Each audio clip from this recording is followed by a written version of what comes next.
Bharatiya Janata party ने आज अपना 46वां स्थापना दिवस मनाया। इस दौरान वरिष्ठ नेताओं ने अपने 45 साल के इतिहास की तमाम उपलब्धियों और संघर्षों को याद किया है, तो साथ ही अभी कार्यकर्ताओं को आने वाले वक्त में और मेहनत करने की नसीहत भी दी है। आखिर बीजेपी के लिए इन 45 सालों में क्या कुछ बदला, इस रिपोर्ट के जरिए समझेंगे।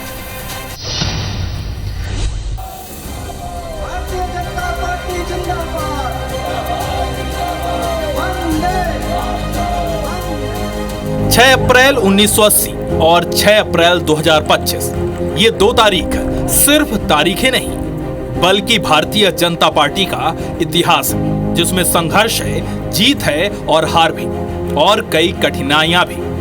लेकिन इन 45 सालों में भारतीय जनता पार्टी ने खुद को दुनिया की सबसे बड़ी पार्टी के रूप में स्थापित कर लिया है। 1984 में पहला चुनाव लड़ने के बाद बीजेपी ने जहां सिर्फ 2 सीटें हासिल की थी, तो वहीं 2024 के चुनाव के बाद इस वक्त बीजेपी सदन में 240 सीटों के साथ एनडीए गठबंधन में सत्ता में है। इस वक्त देश में सबसे बड़ी राजनीतिक ताकत 15 राज्यों में सरकार, वहीं बीजेपी नेतृत्व वाले एनडीए गठबंधन में 6 राज्यों में सत्ता बीजेपी के फर्श से अर्श तक के सफर को बयां करती है।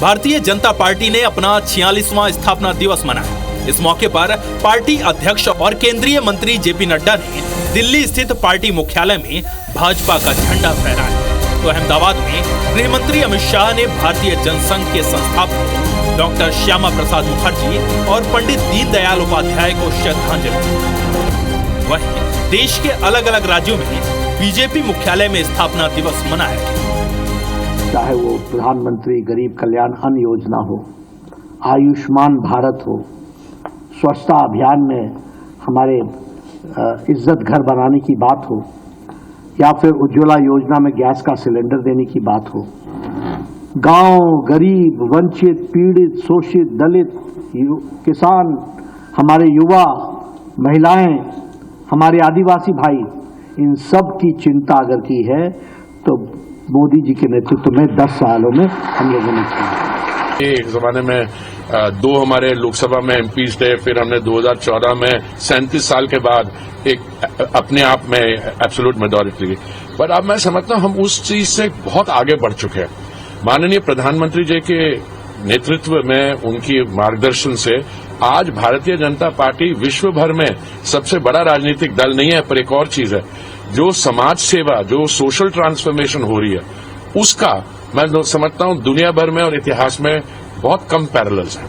हमने हमेशा देश प्रथम, पार्टी द्वितीय और अपने आप को आखिरी में रख करके इस सिद्धांत का अनुपालना की है, और देश हमारे लिए हमेशा प्रथम रहा है और रहेगा। पूरा संगठन एकजुट होकर के समाज के जितने भी वर्ग दिल्ली में रहते हैं, उन सब के हितों की रक्षा करते हुए सरकार काम करे, और उसमें हम सब मिलकर के अपनी पार्टी के सिद्धांतों को उसमें लागू करेंगे। भारतीय जनता पार्टी का काम जिस तरह से पूरे देश भर में 1980 से स्टार्ट हुआ, उसी तरह से भारतीय जनता पार्टी का काम गोवा प्रदेश में भी स्टार्ट हुआ था। मैं इससे पहले सिर्फ याद दिलाना चाहता हूं कि गोवा के लिबरेशन मूवमेंट में भी जनसंघ के जगन्नाथ राव जोशी, उनका भी कंट्रीब्यूशन बहुत बड़ा योगदान था।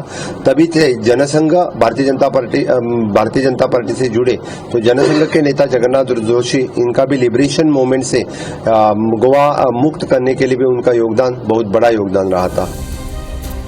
इधर प्रधानमंत्री मोदी ने सोशल मीडिया प्लेटफॉर्म एक्स पर पोस्ट करते हुए कहा, हम उन सभी को याद करते हैं जिन्होंने पार्टी को मजबूत करने के लिए कई वर्षों तक पूरी लगन से काम किया है। देश की जनता भाजपा के सुशासन के एजेंडे को देख रही है। ये बीते वर्षों में भाजपा को मिले ऐतिहासिक जनादेश से भी साफ नजर आता है। वहीं मध्य प्रदेश के बीजेपी मुख्यालय में प्रदेश अध्यक्ष वीडी शर्मा ने पार्टी का झंडा फहराकर स्थापना दिवस मनाया।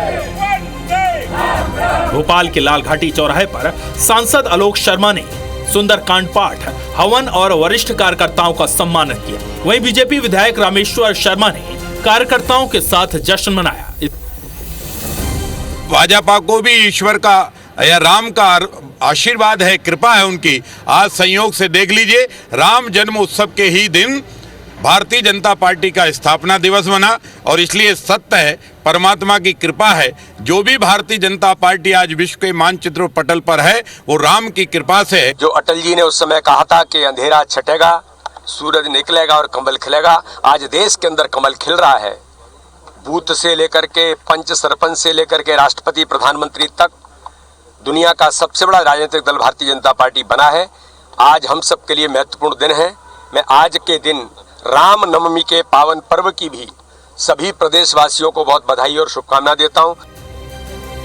इधर छत्तीसगढ़ में सीएम विष्णुदेव साय ने सभी कार्यकर्ताओं को स्थापना दिवस की बधाई दी। सीएम ने बधाई देते हुए कहा, पीएम मोदी के नेतृत्व में आज विकास के सूरज से पूरा देश आलोकित हो रहा है। जी, आज भारतीय जनता पार्टी का स्थापना दिवस भी है और इसलिए मैं सबसे पहले तो भारतीय जनता पार्टी के संस्थापक श्रद्धेय अटल बिहारी वाजपेयी जी, जो भारत रत्न और हमारे छत्तीसगढ़ के निर्माता भी हैं, उनको नमन करते हैं। जिन्होंने भारतीय जनता पार्टी को सींचा है, मजबूत किया है, उनको भी इस अवसर पर नमन करते हैं और जिनके बदौलत ये पार्टी आज दुनिया की सबसे बड़ी राजनीतिक पार्टी के रूप में स्थापित हुई है। सारे कार्यकर्ताओं को भी बहुत बहुत बधाई। इसमें कोई दो राय नहीं है कि भारतीय जनता पार्टी ने कार्यकर्ताओं और बेहतर रणनीति के साथ काम कर लगातार ऊंचाइयों को छुआ है और इसमें स्वयंसेवक संघ यानी आरएसएस की भी अहम भूमिका रही है। मौजूदा वक्त में भारतीय जनता पार्टी के कार्यकर्ता और नेता प्रधानमंत्री नरेंद्र मोदी को इन सफलताओं का श्रेय देते हैं, लेकिन अब पार्टी को मोदी के बाद के विकल्प की तलाश करनी होगी, क्योंकि दूसरे दल अक्सर बीजेपी के सामने मोदी के बाद कौन जैसे सवाल खड़े करते हैं। इसके साथ ही भारतीय जनता पार्टी अपना राष्ट्रीय अध्यक्ष न चुन पाने को लेकर भी सवालों के घेरे में रहती है। Bureau report, IBC 24।